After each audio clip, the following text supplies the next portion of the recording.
আসসালামু আলাইকুম। আশা করি আল্লাহর অশেষ রহমতে সকলে খুব ভালো আছেন। আমিও আলহামদুলিল্লাহ খুব ভালো আছি। আজকে শনিবার রাত ৮টা, আপনারা দেখতেছেন প্রিন্স ফরাত ইউটিউব চ্যানেলের শেয়ার মার্কেট নিয়ে বিশেষ আলোচনা। প্রিয় দর্শক, প্রিয় আমার ভাই, প্রিয় আমার বন্ধু, প্রিয় আমার বিনিয়োগকারী ভাই, আমরা যারা এই মার্কেটে ইনভেস্ট করেছি ঢাকা স্টক এক্সচেঞ্জ, সকলের অবস্থাই এক। কি? সকলের অবস্থা এক। সে একটা কি, যে আমরা সবাই এখানে বর্তমানে হতাশাগ্রস্ত অবস্থায় আছি। এই মতো অবস্থায় আমাদের কি করণীয়? কি করলে আমাদের যে পোর্টফোলিওর যেই স্বাস্থ্য খারাপ হয়ে গেছে, পোর্টফোলিওকে আইসিইউতে রাখা হয়েছে, সেই পোর্টফোলিওকে কিভাবে আবার জীবিত করা যাবে সে বিষয়ে কিছু আলোচনা করব। আশা করি শুরু থেকে শেষ পর্যন্ত শুনবেন। গত সপ্তাহে যে প্রোগ্রামগুলো করেছি মার্কেট নিয়ে বিভিন্ন ধরনের মতামত আপনাদেরকে দিয়েছি। তো আমাদের প্রোগ্রামের কিছু বিশেষত্ব আছে, যে কোনো একজন মানুষ আমাদের একটা প্রোগ্রাম ওপেন করলো, সে শুরু থেকে 10 মিনিট কথাগুলো শুনলো, সে কিছু না কিছু শিখে যাবে, কিছু না কিছু বুঝে যাবে। 10 মিনিট দেখলো ভিডিওটি প্লে করে, সে কিছুই শিখলো না। ওরকম প্রোগ্রাম আমরা করি না, আর ওটা ভালো লাগে না আমাদের কাছে। এখন থেকে আপনারা কিছু বিষয়গুলো, নতুন নতুন বিষয় জানবেন, আর যেগুলো আপনাদের জানা আছে সেগুলো আমাদেরকে পরামর্শ দিবেন। আমরা সেই বিষয় নিয়ে কথা বলবো যাতে সকলে উপকৃত হয়। দেখেন, এই 2024 সালের ফেব্রুয়ারি মার্চের 15 তারিখ পর্যন্ত খুবই ভালোভাবে আমরা ট্রেড করছি। যেহেতু আমি নিজে একজন ট্রেডার, আমার ট্রেড করার হাত খুব ভালো। আমার ট্রেড করার কি হাত খুব ভালো, এবং আমি মাসে বেশ টাকা ট্রেড করি। কিন্তু ওই মার্চের পর থেকে এখন পর্যন্ত আমার মনে হয় না যে এই 7 মাসে আমার 50 লাখ টাকা ট্রেড হয়েছে, আমার মনে হয় না। অথচ এক মাসে আমার 50 লাখ টাকার উপরে ট্রেড হয় একটা পোর্টফোলিওতে। তো মার্কেটটা যদি এক টানা পড়ে, তাহলে আপনি কিসের নেটিং করবেন আর কিসের ট্রেড করবেন? কোনোভাবেই সুন্দরভাবে আপনি ট্রেড করতে পারবেন না। মার্কেটটা তো একভাবে পড়েছে, কেউ স্টপ লস দিয়ে বের হইতেও পারে না। যার 50 টাকা একটা শেয়ার কিনা কমতে কমতে কমতে কমতে 12 টাকায় আসছে, এখন সে ওই 50 টাকায় না যাওয়া পর্যন্ত সে ওই শেয়ার বিক্রি করবে না, আর নতুন করে ট্রেডও নিতে পারবে না। তার মানে তার অর্থ সেখানে আটকায় আছে কোন জায়গায়? তার নিজের পোর্টফোলিওতে। এবং ওই পোর্টফোলিওটা, যার শেয়ার 50 টাকা কিনা এখন 12 টাকা, 14 টাকা, 15 টাকা আছে, সেটা অবশ্যই সেই পোর্টফোলিওর সেই শেয়ারটা আইসিইউতে আছে আমি মনে করি। এখন সেখান থেকে জীবিত করার জন্য আপনার কিছু করণীয় আছে। সেটা হচ্ছে, আপনি প্রথম যদি মনে করেন যে আপনি যে শেয়ারটা কিনছেন ওইটা মার্কেট যদি আপ হয়, যেমন কিছু শেয়ার আছে মার্কেট যখন আপ হয় খুব দ্রুত উঠে, ওরকম যদি হয়ে থাকে তাহলে আপনাকে অ্যাভারেজ করার জন্য আমি পরামর্শ দিচ্ছি। প্রথম ধাপে কি করবেন? অ্যাভারেজ করবেন। আর যদি মনে করেন যে না, আপনি যে শেয়ারটা কিনছেন সেটা ওই যে যেখানে নামছে ওখান থেকে মার্কেট ভালো হইলেও ওই 10 পয়সা, 20 পয়সা, 30 পয়সা উঠবে, এরকম যদি মনে হয়, তাহলে একদম সিমিলার টাইপের অন্য একটা শেয়ার কিনবেন, যে শেয়ারটা কমছে, মার্কেট ভালো হলে খুব দ্রুত উঠে। যদি আপনার রিয়েলাইজ লসটা দেখাবে পোর্টফোলিওতে, এটা করলে অনেক ভালো। যেমন এটা আমরা এক্সপেরিমেন্ট করে দেখেছি। আমাদের পোর্টফোলিওতে কিছু শেয়ার আছে ও মরা টাইপের শেয়ার, মনে করেন 6 মাসেও 50% বাড়ে না, কিন্তু মার্কেট যখন ফাউল করে নিচের দিকে নামে, তো 6 মাসে মনে করেন 300% কমে বয়ে থাকে।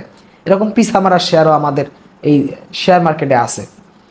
তো সব ধরনের শেয়ারই আমাদের মার্কেটে আছে। এর আগে যারা আনছে এই মার্কেটগুলো আইপিওতে, তাদের কানাপট্টি লয়ে থাবর দেওয়া উচিত ছিল, কিন্তু আমরা তো সেই লেভেলে যাইতেও পারি না, আর তাদের কানাল পট্টি লয়ে থাবর দিতেও পারি না। তো বিষয় হলো,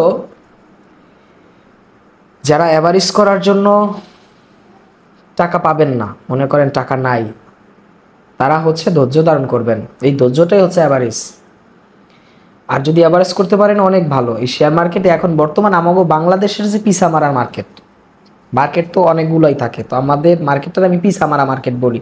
যে মার্কেটে আমি নিজেও তো একজন ইনভেস্টার, এই মার্কেটে ইনভেস্ট না করে যদি আমার আন্তর্জাতিক মার্কেটে সবগুলো থাকতো, তাহলে এই দেখেন এই কয়দিন, এই যে ট্রাম্প ক্ষমতা আসলো এই 10-12 দিন হইল, প্রত্যেকটা কয়েন 100% 150% বাইরে গেছে এই 10 দিনের মাথায়, সব দাম ডাবল, কোনোটা 3 গুণ 4 গুণ। বিষয়টা বুঝছেন? এরপরে ইন্ডিয়ান মার্কেটটা আপনি দেখেন, একভাবে উঠতেছে, ওখান থেকে আবার কারেকশন হয়, আবার ওই উঠতেছে, ওর ট্রেন্ডটা হচ্ছে আপ ট্রেন্ড। শ্রীলঙ্কার মার্কেট দেখেন, লাস্ট 3 মাসের মার্কেট দেখেন, একটা না আপ ট্রেন্ড, সেখান থেকে কারেকশন হচ্ছে। ইউএস এর মার্কেটটা দেখেন, একটা না আপ ট্রেন্ড, সেখান থেকে কারেকশন হচ্ছে। আর বাংলাদেশের মার্কেটে একটা ডাউন ট্রেন্ড। বুঝেন না? এই মার্কেটে আমরা বিনিয়োগ কইরা মানুষের তো আসলে দেখা যায়, আমরা যারা বিনিয়োগ করেছি ওই আন্দোলনে, ওই যে গতকাল একজনে আমার বলতেছে ভিডিওর মধ্যে, কয় ভাই আন্দোলনে নাইমে যান, একজনে কমেন্টস করছে, আমরা তো যাই আন্দোলনে যাই, আপনাদের তো পাই না। ওই যারা ফুডুর ফাডুম কমেন্ট করেন যে আন্দোলনে যান, আপনাদের তো আর পাই না। ওই সময় তো আপনারা মনে কম্বলের তলে পলায় থাকেন। আপনারা যে কদ্দুর সাহসী লোক, এটা তো আমরা চিনি ভাই। আপনারা যে কদ্দুর কলিজায় জোড়া আছে, ওই ফারঙ্গের মুরগি পোল্ট্রি মুরগির কলিজা আপনি লয়ে যান চলেন, এটা আমি জানি। আমারে এতটুক দেখেন, এতে আপনার কি মনে হয়? আমার শরীর যতটুক, কলিজাটা অতটুক, আল্লাহর রহমত। তো এই মার্কেট আমাদের ঢাকা স্টক এক্সচেঞ্জের এটা পিছা মারার মার্কেট। আপনি আমাকে একজনে বলে, কয় ভাই এমন এক জায়গায় মার্কেটে, এমন দেশে মার্কেটে আমরা ইনভেস্ট করছি যে বিবাহর আগে যদি শোনে শ্বশুর বাড়ির লোকজন যে এই ছেলে শেয়ার মার্কেটে ইনভেস্ট করছে, শেয়ার ব্যবসা করে, এর কাছে জীবনও মেয়ে দিবে না, কারণ এরা জানে যে কয়দিন পর ওই ডিপ্রেশনে সুইসাইড করব, এরপর আমার মাইয়াটা বিধবা হইব। এইটা জানে, কে জানে? মেয়ের ফ্যামিলি। আমি ওই যে গত 3-4 দিন আগের একটা প্রোগ্রামে বলছি না, যে আমি একটা রেস্টুরেন্টে দেখা এক ওই যে ত্রাণ ও দুর্যোগ ব্যবস্থাপনা মন্ত্রণালয়ের এক বড় কর্মকর্তার সাথে, তো সে যখনই তাকে বললাম যে শেয়ার মার্কেট আমার ইনভেস্ট আছে, ওখানে আমি ব্যবসা করি, আমার বলে যে আপনি শেয়ার মার্কেটে ব্যবসা করেন, মানে সেই এমনভাবে এক্সপ্রেশন দিয়ে বলছে যে মনে হয় যে আমি মহা অন্যায় করে ফেলাইছি। কি করছি? মহা অন্যায় করে ফেলাইছি। সে এমনভাবে এক্সপ্রেশন দিছে, আসলে এখন তো মানে আমরা দেখতেছি যে আসলে ঠিক, এখন দেখতেছি যে তার যে এক্সপ্রেশন, যে ওইভাবে তাকাইলো, এটা তো ঠিক আছে। আগেও তো মার্কেটটা চলছে না আগে শেয়ার মার্কেটটা, এখন এরকম ফাউল হইলো কেন? একজন দেশের ঊর্ধ্বতন কর্মকর্তা, তাদের বক্তব্য হবে সুন্দর সুস্পষ্ট। আমার মনে হয় এরা পাগল। কারা? যারা ঊর্ধ্বতন কর্মকর্তা হয়, যারা রাষ্ট্র পরিচালনা করে, এর মধ্যে অনেকই পাগল থাকে। আমরা দেখেছি, এর আগে অনেক দেখেছি, যে একবার রানা প্লেজা যখন ভাইঙ্গা পড়লো সাভার আসলে ইসেতে সাভারে, তো তখন এক মন্ত্রী বলল না যে এরা জামাতের লোকে ধাক্কা দিয়ে ফালাই দিছে। তো এরকম মন্ত্রীরা, এমপিরা এরকম আবল তাবল অনেক কথা বলে, এদের মাথা ব্রেন শূন্য। ওই টাকার ক্ষমতায় তারা ওখানে বসে। কিসের ক্ষমতায়? টাকার ক্ষমতা, অথচ তারা মেধা শূন্য, মেধাহীন। এই যে কিছুদিন আগে, এই গত মাসে, এই যে যেই ব্যাংকগুলা বলল যে এরা দুর্বল ব্যাংক, এটা বলার দরকার ছিল। এরপরে যখনই শুনলো যে ব্যাংকগুলো দেউলিয়া হয়ে যাবে, মানুষ সবার ডিপিএস ভাঙতে গেছে, ওই যে এফডিআর করছে এফডিআর ভাঙতে গেছে, যে হচ্ছে টাকা রাখছিল সেভিংস করছে সে টাকা উঠে বেলাইতে গেছে, এখন ব্যাংকে টাকা দিতে পারে না। তো আপনাদের বক্তব্য তো এরকম হওয়া উচিত না। আপনাদের, আমরা বাচ্চা পোলাপান কি আপনাদেরকে শিখাই দিব? আপনারাই তো দেশে সংকটটা লাগাইলেন। কি লাগাইলেন? সংকট। আমরা দেখি যে আন্তর্জাতিক যারা দেশ পরিচালনা করে, ইয়ং, আর আমাদের দেশে যারা দেশ পরিচালনা করে এর ম্যাক্সিমাম হলো গিয়া মাথায় বুদ্ধি নাই, আবল তাবল কথা বলে। এগুলো দাঁড়া করাই তো 4 জন লোক লাগে, ভাঙ্গিয়া সুরিয়া পরে।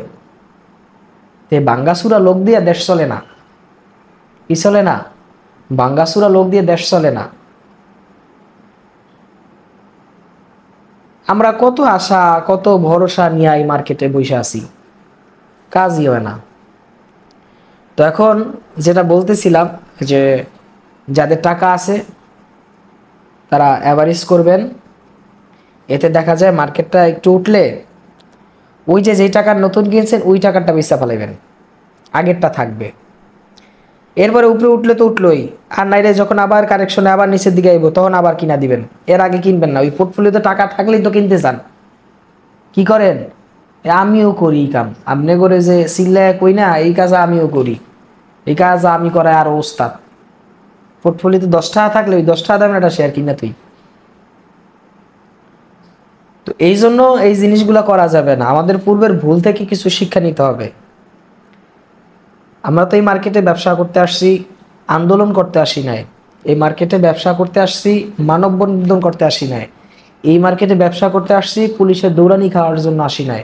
এই মার্কেটে ইনভেস্ট করছি, সেনাবাহিনী আমাদেরকে বলবে যে তোরা রাস্তায় নামছিস কা, এই জন্য আমরা ইনভেস্ট করি নাই। আমাদের টাকা দিয়া, আমাদের ট্রেডের রাজস্ব টাকা দিয়া দেশ চলে, বোঝেন নাই? ওই যারা এই মার্কেট পরিচালনা করে, ধরেন যারা ঊর্ধ্বতন কর্মকর্তা আছে, তারা যে মাস গেলে যে স্যালারিটা লয়, কোত্থেকে লয়? কোত্থেকে লয় বলেন? আমাদের টাকার, আমাদের ট্রেডের টাকা তাদের স্যালারি হয়, কিন্তু তারা আমাদের জন্য কি করলো আমাদের রক্ত নেওয়া ছাড়া? বলেন, এ হচ্ছে অবস্থা। তো সবাই এভারেজ করেন, ভাল লাগে না কথা এখন যে বলবো, কারণ আপনাদের অবস্থা আমি বুঝি, খুব খারাপ অবস্থা বুঝি।